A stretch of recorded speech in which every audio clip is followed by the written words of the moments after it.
The ballroom of the Stonewell Tower glittered under 1,000 crystals of light, and the orchestra played something slow and expensive, the kind of music that only existed in rooms where everyone wore more money than most people would see in a lifetime. Then the doors opened, and a man, in a worn, faded suit walked in, holding nothing but a leather wallet he had found on the street. Every eye in the room turned toward him with open contempt. Security moved to throw him out before he could take a single step further. That was when the most beautiful heiress in the city broke through the crowd, her heels echoing against marble, her eyes already filling with tears she could not explain to anyone watching. She took his face in both hands, as if she were afraid he might vanish if she let go. "I found you," she whispered, loud enough for the cameras to catch every syllable. Then, in front of hundreds of business leaders and a wall of flashing lenses, she kissed the poor man the entire room had just tried to remove. The silence that followed was the kind that swallowed an entire building. No one in that ballroom knew she had spent 7 years searching for exactly this moment. Ethan Carter had never wanted to be looked at. And for 38 years, that had mostly worked out fine for him. He repaired industrial machines for a living, the kind of work that left grease under his fingernails, and rarely earned him a second glance from anyone who mattered. His income was modest, his apartment smaller than most people's garages, but he paid every bill on time and never once let his quiet life turn bitter. He spoke little, boasted about nothing, and carried himself like a man who had already decided the world owed him no explanations. There had been a time, many years earlier, when he believed in love the way other people believed in luck, as something that might still find him if he waited long enough. A loss he rarely spoke of had closed that door quietly, without drama, the way doors close in houses where no one is left to walk through them. Since then, Ethan had built a life out of small, dependable things. A steady job, a clean conscience, evenings alone that he had stopped calling lonely. He did not search for anything more than that, and he certainly never expected anything to find him. His neighbors knew him as the quiet man 2 floors up who fixed their dripping faucets for free and never once mentioned it again afterward. Children on his street called him by name because he always remembered theirs, though most adults barely registered him at all beyond a polite nod in passing. He kept a single framed photograph on a shelf, faded at the corners, of a life he no longer spoke about to anyone, and he had long since stopped expecting that to change. Routine had become a kind of shelter for him, predictable and undemanding. The only thing in his life he could fully control. It was an ordinary Tuesday evening when he found the wallet lying near a service entrance behind one of the city's tallest hotels, dropped, it seemed, in a hurry by someone who never looked back. He almost walked past it, the way anyone does with the small accidents of strangers' lives. But something made him crouch down and pick it up instead. Inside was a world entirely foreign to his own. A black metal card thicker and heavier than anything he had ever held, a passport bearing a name he did not recognize, an old necklace wrapped carefully in tissue, and a gold-embossed invitation to the Stonewell Gala that very night. He tried calling the only number listed inside, again and again, but no one ever answered. A man with less patience might have simply left the wallet at the front desk and walked away, content with having done the bare minimum. Ethan was not that kind of man, he decided, with the same quiet stubbornness that defined everything else about him, that he would deliver it himself, in person, to whoever was waiting for it inside that glowing tower of marble and light. He told himself it was simply the responsible thing to do, the kind of small decency that cost him nothing but an evening he would have otherwise spent alone. He changed into the only suit he owned, pressed years earlier for a funeral he still did not like remembering, and took 2 trains across the city to reach the address printed on the invitation. He had no expectation of thanks, no interest in being noticed, only a quiet intention to hand the wallet to its owner and disappear back into his own unremarkable evening. He had no way of knowing that the building he was walking toward held the one person who had spent 7 winters wondering whether he still existed at all. The moment he stepped through the hotel doors, the room seemed to recoil from him as if he carried something contagious. 2 security guards blocked his path before he had taken 3 steps, their hands already reaching for his arm. Guests glanced over with thinly disguised disgust, murmuring about catering staff who had wandered somewhere they did not belong. One woman in a shimmering green gown looked him over from head to toe and did not bother to lower her voice. "Does someone like you even know what kind of place this is?" she said, loud enough for the small circle around her to laugh. Ethan said nothing in response. He did not raise his voice, did not explain himself, did not reach for the easy anger that most people would have grabbed onto in his place. He simply held the wallet a little tighter, waiting for someone, anyone, willing to listen for 10 seconds longer than the rest of the room seemed capable of giving him. The guards tightened their grip, ready to march him back out into the night, exactly as they had planned from the moment they saw him. A man near the bar lifted his phone to film the spectacle, clearly more interested in the entertainment than in what Ethan was actually trying to do. Someone else suggested, half joking, that perhaps he had wandered in hoping to steal something, since people like him rarely had any other reason to be standing in a room like this one. Ethan kept his eyes forward, his expression unreadable. The same calm he had once needed to survive far harder nights than this one. He had learned long ago that explaining himself to people who had already decided what he was rarely changed anything at all. That was when a long black car pulled up outside the glass doors, and the chatter inside the ballroom shifted, quieter now, more attentive. The way a room changes when something important is about to happen. Every head turned toward the entrance. A woman stepped out of the car into the golden light pouring from the lobby. And for reasons the room would not understand until much later, the night was about to be rewritten entirely. Victoria Stone had spent 34 years becoming exactly the kind of woman tabloids loved to write about and feared to provoke. She was the sole heir to Stonewell Industries, a company her family had built across 3 generations of careful ambition, and she had inherited not just its fortune, but its sharp, calculating instincts. People who worked with her described her as brilliant, composed, and utterly impossible to read.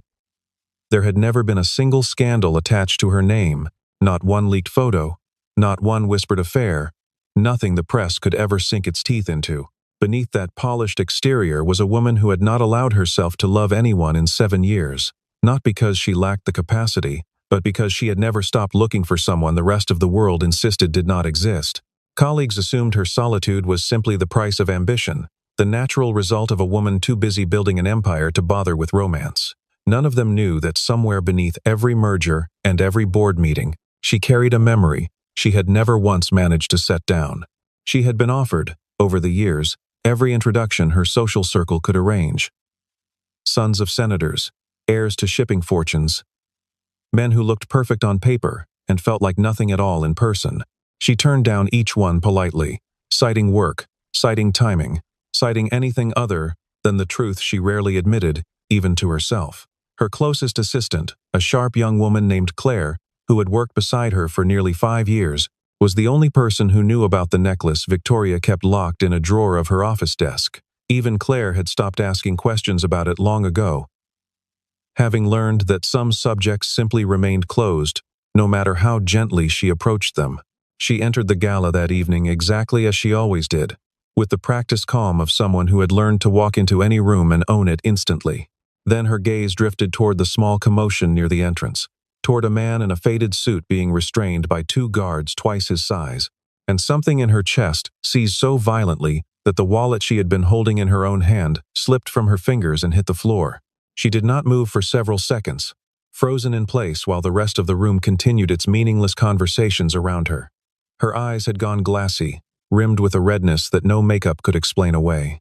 Nobody standing near her understood what was happening, only that the unshakable Victoria Stone, the woman who had once negotiated a hostile takeover without blinking, suddenly looked like she might collapse. Then she ran, heads turned as she pushed past stunned guests, her gown trailing behind her. Every step carrying 7 years of searching toward a man who had no idea he was the reason for any of it. The crowd assumed she was furious, that she intended to publicly shame the intruder who had dared to wander into her family's gala. Instead, when she reached him, she did the one thing nobody in that ballroom could have predicted. She wrapped her arms around him and held on, as if letting go even once might cost her everything a second time. "I found you," she said again, her voice breaking apart on every word.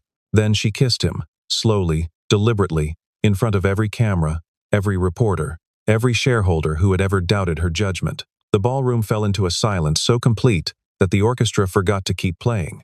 Phones rose into the air on instinct, capturing a moment none of them yet understood, while Victoria Stone stood there holding a stranger as though he were the only solid thing left in a world that had just tilted sideways beneath her feet. Ethan stepped back first, gently but firmly, his confusion plain on his face for everyone to see. "I'm sorry," he said quietly. "I think you have the wrong person." What none of them understood, not the guards, not the guests, not even Ethan himself in that moment, was that Victoria had not made a single mistake.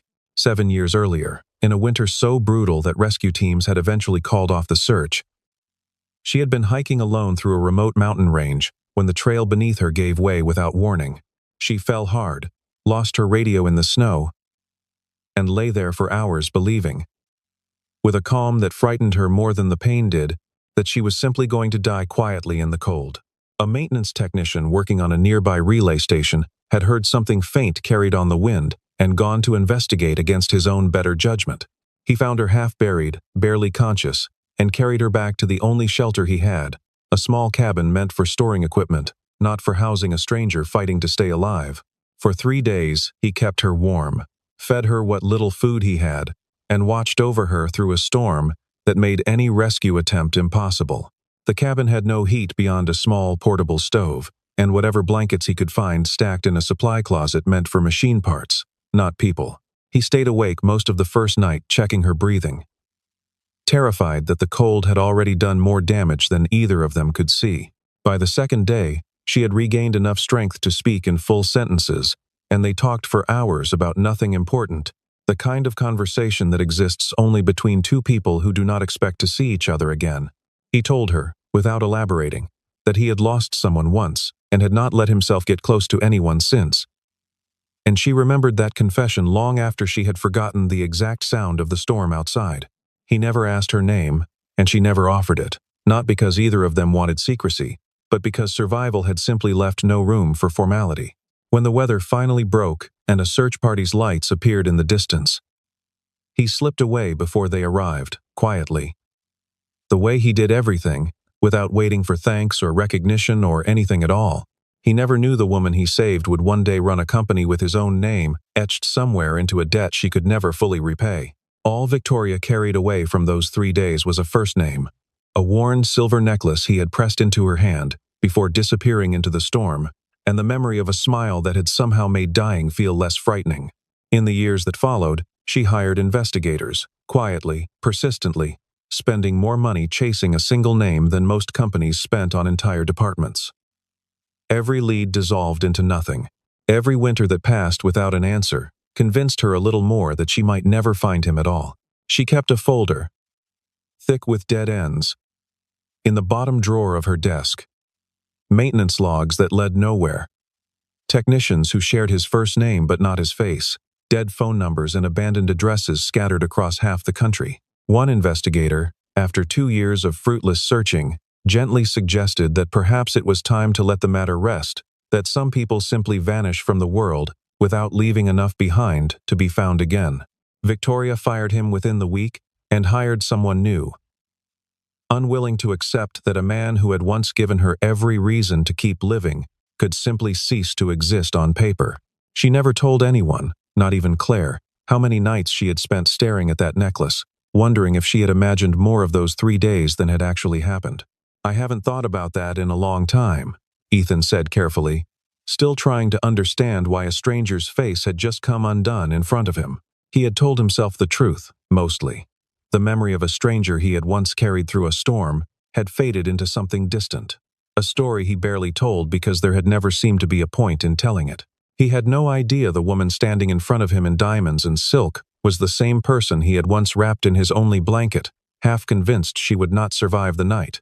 By morning, the kiss had already become the only story anyone in the city wanted to discuss.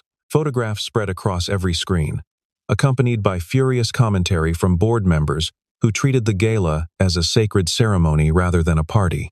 Shareholders called emergency meetings before the sun had fully risen, demanding to know why the face of Stonewell Industries had just kissed a man who looked, by every visible measure, like he could not afford the suit he was almost wearing.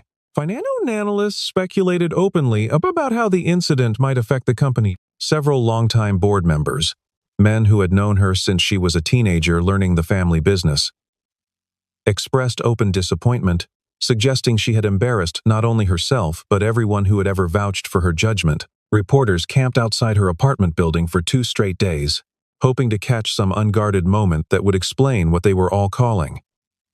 In increasingly dramatic headlines, "The Heiress" and "The Stranger." Victoria ignored every one of them, refusing to issue a statement, refusing to apologize for a moment she had waited 7 years to live. Richard Stone, the man who had raised Victoria since childhood and groomed her for exactly this role, summoned her into his office before she had even managed to remove her makeup from the night before. "You will destroy everything this family built," he told her, his voice low and controlled in the way that frightened people far more than shouting ever could. Victoria did not flinch.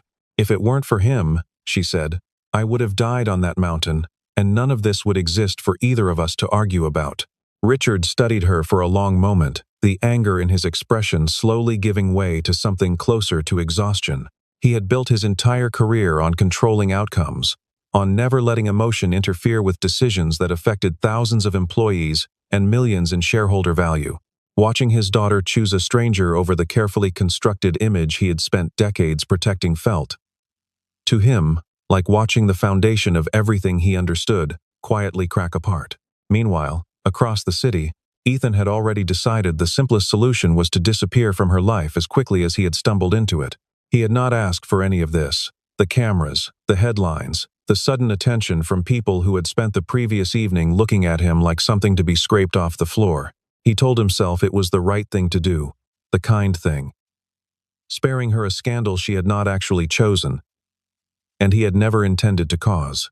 He was halfway out the door of the small cafe where she had asked to meet him when her hand closed around his wrist, firmer than he expected, from someone so carefully composed in every photograph he had ever seen of her.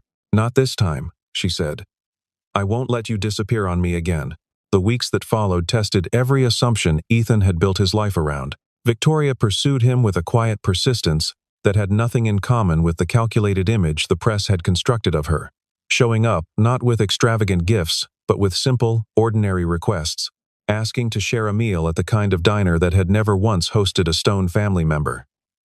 He refused her more often than he accepted, convinced that the gap between their worlds was simply too wide to cross without someone getting badly hurt. He told himself she deserved someone who matched the life she had been raised into, not a man who fixed broken machines for a living and counted every dollar before spending it. He worried, more than he admitted aloud, about how it would look, a poor man suddenly attached to one of the wealthiest women in the city, the easy assumption everyone would make about his motives. Victoria, for her part, seemed entirely unbothered by what anyone assumed, as if 7 years of searching had burned away her patience for other people's opinions. She began stepping, deliberately, into the kind of life she had never been permitted to live. They ate at a noodle shop with sticky tables and a television bolted crookedly to the wall, and she laughed more in that single hour than photographs of her had ever suggested she was capable of. They rode the subway together during rush hour, pressed shoulder to shoulder with strangers who had no idea who she was, and for the first time in years, she felt invisible in the best possible way. She started showing up at his apartment on weekends carrying nothing but a bag of groceries, insisting on cooking meals neither of them could really call successful, laughing harder at the failures than she ever had at any dinner served on china worth more than his entire kitchen. He taught her, patiently and without condescension, how to change a tire and tighten a loose hinge, small skills she had never once needed in a life staffed entirely by people paid to handle such things for her. She found herself looking forward to ordinary Tuesdays in a way she had never looked forward to galas or board meetings, and that realization frightened her slightly, the way important truths sometimes do. One evening, caught in a sudden downpour with no umbrella between them, they simply kept walking instead of running for shelter, soaked through and laughing at how little it actually mattered. Victoria told him later that those ordinary, unremarkable hours were the closest thing to peace she had felt since before the accident that had changed the course of her entire life. Slowly, carefully, the walls each of them had built for entirely different reasons began to come down, brick by brick, conversation by conversation. It did not last without interruption. A man named Damian Cross arrived back in the city that same month, the son of Stonewell's largest rival, carrying with him an engagement her family had quietly arranged years earlier and never formally canceled. He did not love Victoria, not in any way that mattered. But he understood precisely what marrying into Stonewell would mean for his own family's ambitions. and he had no intention of losing that advantage to a man who fixed machines for a living. Damien had spent the last several years overseas, expanding his father's holdings, building a reputation as a sharp, occasionally ruthless negotiator who rarely lost when money was on the table. He returned to the city expecting the engagement to simply resume where it had been left, treating Victoria less like a future wife and more like an asset he had stepped away from briefly and now intended to reclaim. The gala photographs reached him before he had even finished unpacking, and his first reaction was not jealousy but irritation, the kind reserved for an unexpected obstacle. In an otherwise straightforward transaction, he decided almost immediately that the problem was simple enough to remove, the way he removed every other inconvenience that stood between him and what he wanted. Damien's interest in Ethan began as simple curiosity and curdled quickly into obsession once he realized the man was not going anywhere. He hired investigators of his own, hoping to dig up a criminal record, a string of unpaid debts, anything that would let him discredit Ethan publicly and reclaim Victoria's attention without having to compete fairly for it. Investigation after investigation came back the same way: clean, unremarkable, frustratingly honest. When digging failed to produce results, Damien decided money would simply have to do the work instead. He arranged a private meeting at a quiet restaurant, slid a folder across the table containing the details of a transfer worth $5 million, and told Ethan, with the confidence of a man who had never once been told no by someone with so little, to simply walk away from Victoria's life and never look back. Damien spoke as though he were offering a fair business arrangement rather than a bribe, explaining in calm, measured tones that men in Ethan's position rarely got chances like this one and would be foolish to waste it on sentiment. He suggested that Ethan could disappear quietly, start over somewhere new, perhaps even open his own small repair shop with money enough left over to live comfortably for the rest of his life. He framed the offer as generous, almost charitable, the kind of gesture a powerful man extends to someone beneath him out of simple practicality. Ethan closed the folder without opening it fully and pushed it back across the table. "I'm not for sale," he said, "and neither is she." Damien's expression did not change, but something behind his eyes hardened into something colder, more deliberate, the look of a man recalculating his next move rather than accepting defeat. He stood, straightened his jacket, and delivered a promise instead of a threat, the kind of promise wealthy men make when they have never once had to follow through on consequences themselves. "I will destroy everything you have," he said quietly, "and there won't be enough of it left to matter." True to his word, the consequences arrived quickly and quietly, the way real damage usually does. Contracts Ethan had relied on for years began evaporating one after another, clients suddenly citing vague reasons for ending agreements that had run smoothly for a decade. Within a matter of weeks, the steady, modest income he had built his entire adult life around had nearly disappeared, replaced by a silence from phone calls that used to come regularly. Victoria noticed almost immediately and offered, without hesitation, to fix it the way she fixed every other problem in her life, with money, influence, a single phone call to the right person. Ethan refused just as quickly, his pride rising to the surface in a way it rarely did about anything else in his life. "I want to stand beside you on my own 2 feet, he told her, "not because you carried me there." Victoria did not argue further, though something in her chest ached at the quiet dignity behind his refusal. Instead, an unexpected ally arrived to fill in the gaps neither of them had known existed. An older engineer named Walter Higgins, a man who had worked alongside Ethan years earlier at a manufacturing plant on the edge of the city, came forward with a story neither Victoria nor the public had ever heard before. Walter explained, in careful, measured detail, how a catastrophic equipment failure had once threatened to level an entire section of that plant, putting dozens of workers' lives in immediate danger. Ethan had been the one who diagnosed the fault in minutes, when senior engineers with decades more experience had been unable to identify the problem at all, and had personally shut down the failing system at considerable risk to himself. He had asked for nothing afterward. Not recognition, not a bonus, not even a mention in the incident report that followed. The story spread quickly once Walter shared it, reframing the narrative the press had been building around Ethan from something pitiable into something quietly extraordinary. Reporters who had once mocked his second-hand suit began asking different questions entirely, wondering aloud what kind of man turns down credit for saving lives and turns down $5 million in the same breath.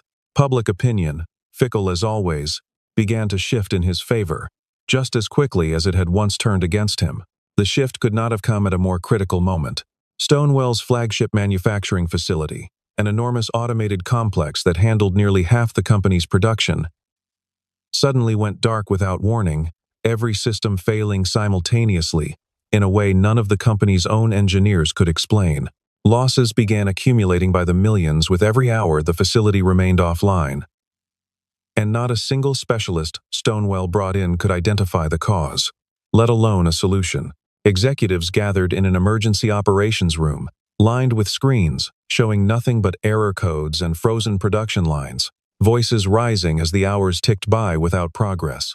Outside contractors flown in, at considerable expense, spent an entire afternoon running diagnostics that produced no usable answers, each one offering a different theory, and none of them willing to commit to a fix. Workers on the factory floor stood idle beside silent machines, watching engineers in expensive suits argue over blueprints that seemed to explain less the longer anyone studied them. The company's reputation, already fragile after weeks of unflattering headlines, could not afford another disaster layered on top of the first one.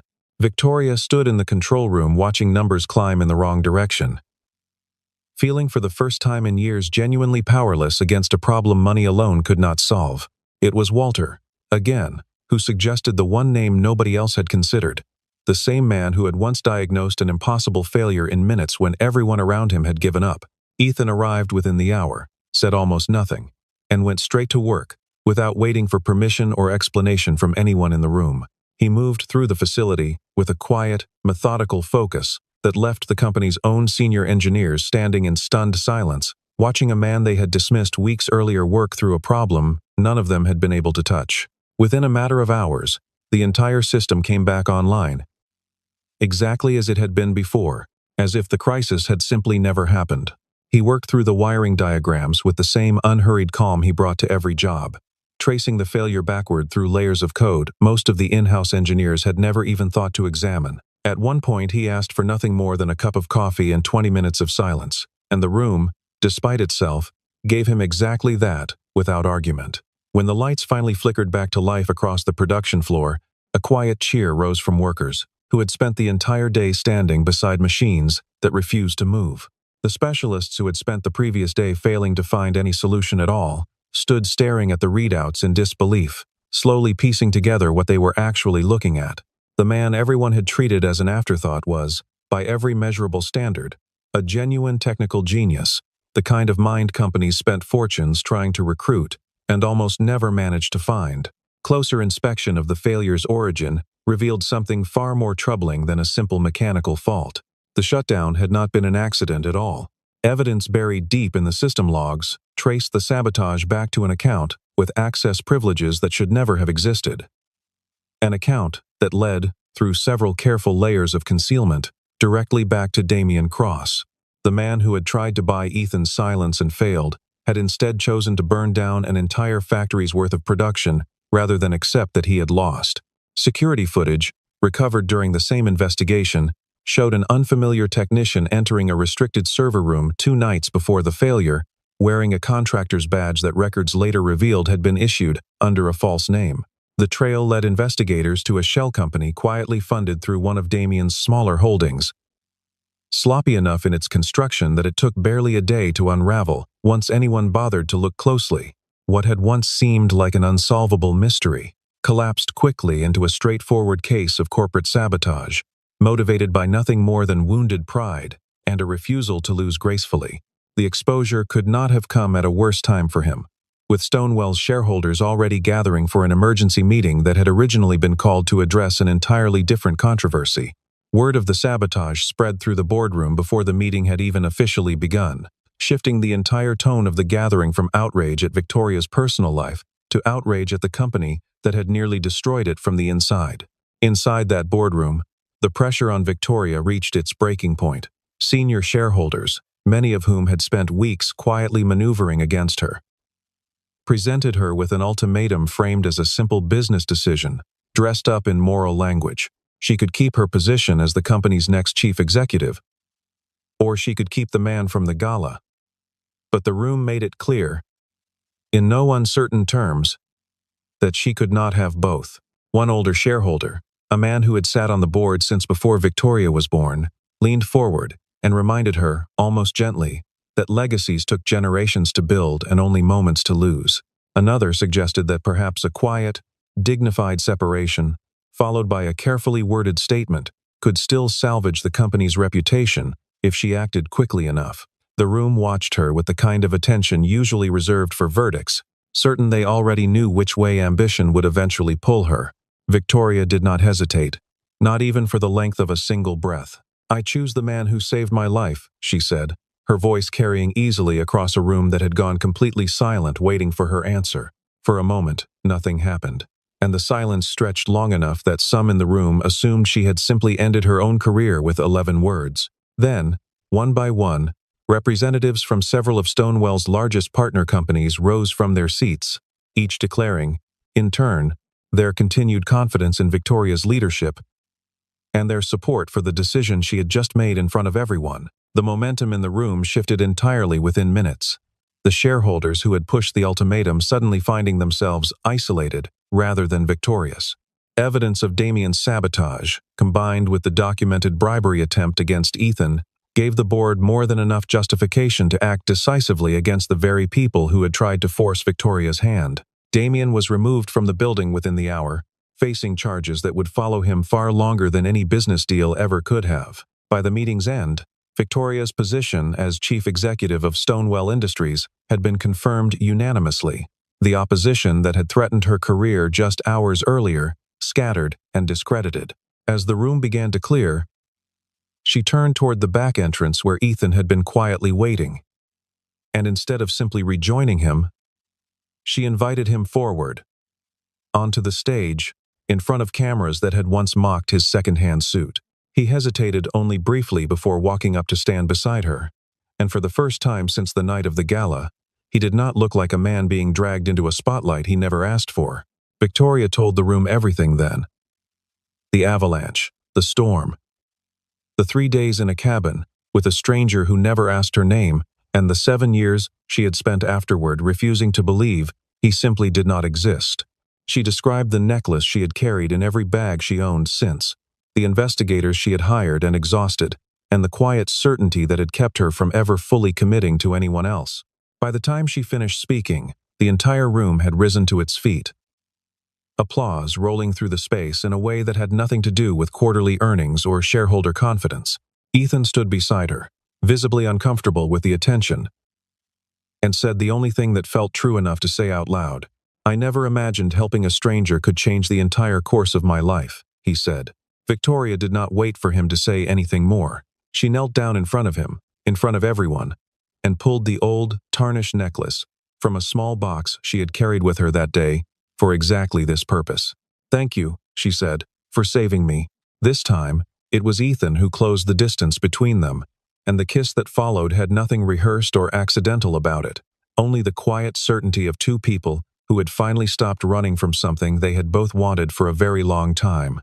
The room erupted, applause mixing with something closer to disbelief, the entire scandal of the gala finally resolving into the very thing it had always secretly been. A year passed quickly after that, the way important years often do once the dust finally settles. Victoria ran Stonewall Industries with the same sharp instincts she always had, though those who worked closely with her noticed she had grown gentler, less guarded, more willing to laugh in meetings that once would have been entirely transactional. Ethan, after months of quiet insistence and undeniable results, was named the company's Director of Technical Innovation, a position he earned entirely through proven ability, rather than the relationship everyone had once assumed would carry him there. Walter Higgins, the engineer who had first told Ethan's story to a skeptical press, joined the new division as a senior advisor, finally receiving the kind of recognition that had eluded both men for years. Claire, Victoria's longtime assistant, often joked that the office had become noticeably louder since Ethan started bringing his own coffee maker to work, refusing on principle to drink anything from the executive kitchen that cost more than his old monthly grocery budget.